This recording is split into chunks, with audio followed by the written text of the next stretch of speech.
Hi, alright, it's actually quiet for a second. The one day where I wanted to make a video like this started at home.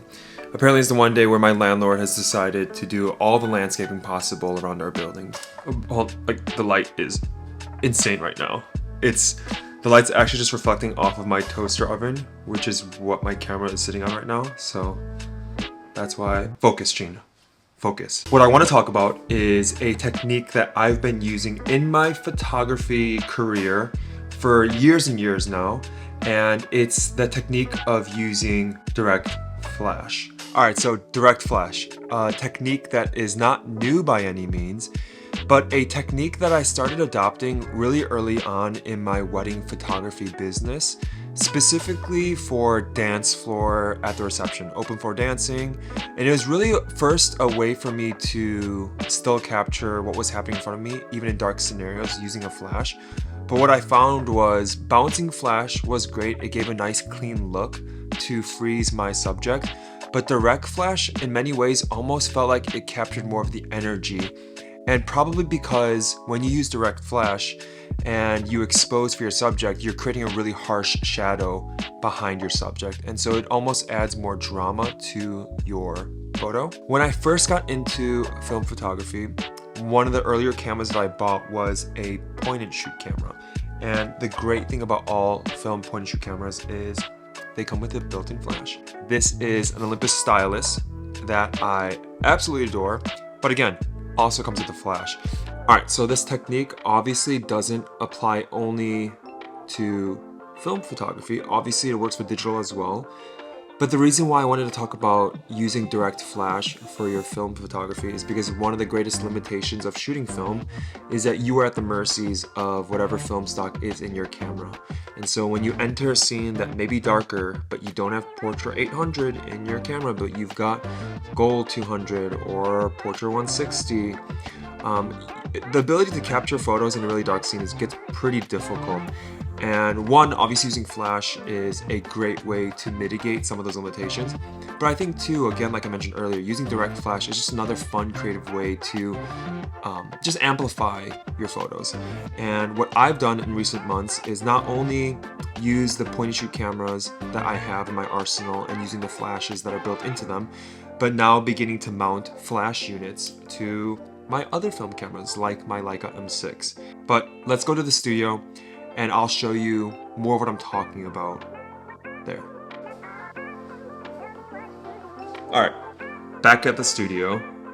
I want to show you some flash units that I've used over the years with a lot of my digital work, both at weddings and for commercial facing work, and it's these type of flashes. I have used these type of flashes for the majority of my career. I actually have two more of these, and these come with me to weddings. I always have them with me for commercial jobs, and just being able to produce more light in your scene that's not organically already there is a very useful tool to have. But we're talking about direct flash and how I use that.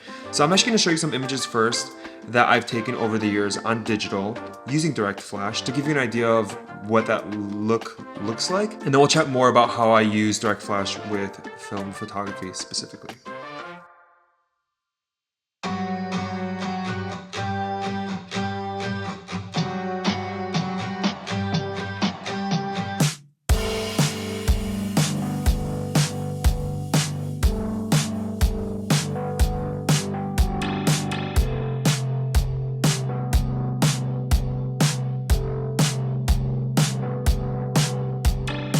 That's how I use direct flash in my digital work, but I've taken that same principle and I've used it in more of my film work now, especially this year.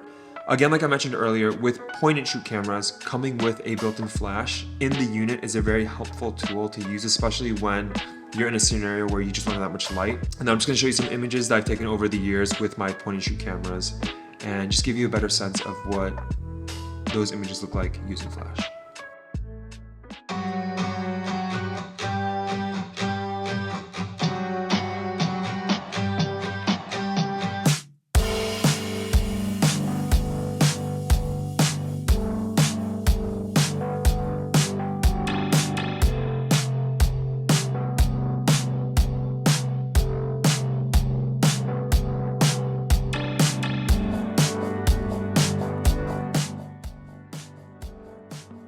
I'm a firm believer in point and shoot cameras, and hopefully you can see why with having literally a flash all the time on you with a camera. But I want to talk about using direct flash on other types of film cameras and how do you achieve that look? How do you go about doing that? The way that I've chosen to do it is by using this little guy.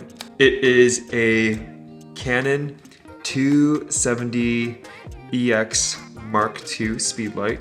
My friend Steven actually put me onto this flash because he had it already.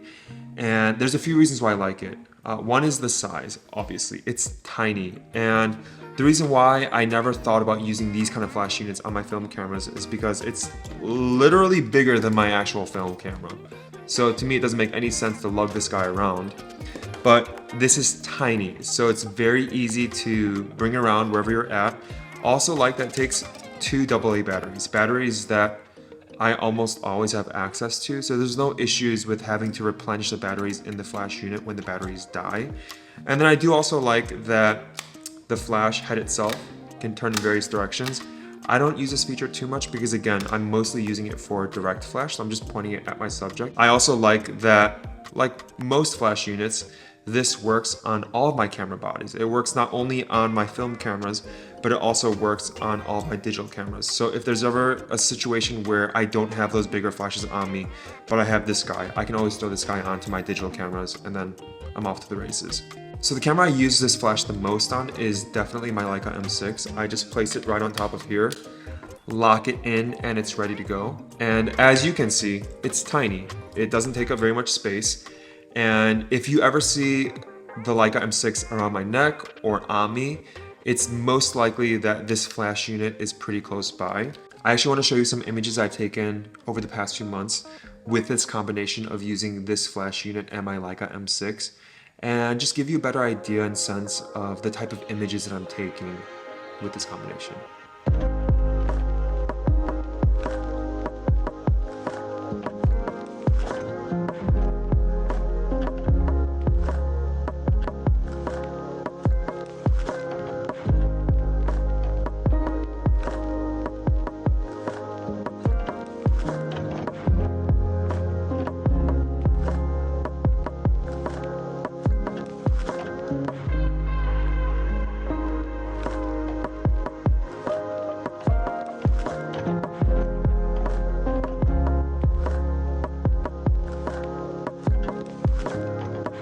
Alright, the last camera that I'm using a lot of direct flash with is actually my Pentax 645N, and I'll go ahead and show some images I've taken this year as well using this combination, using flash with medium format film, and yeah, enjoy those images.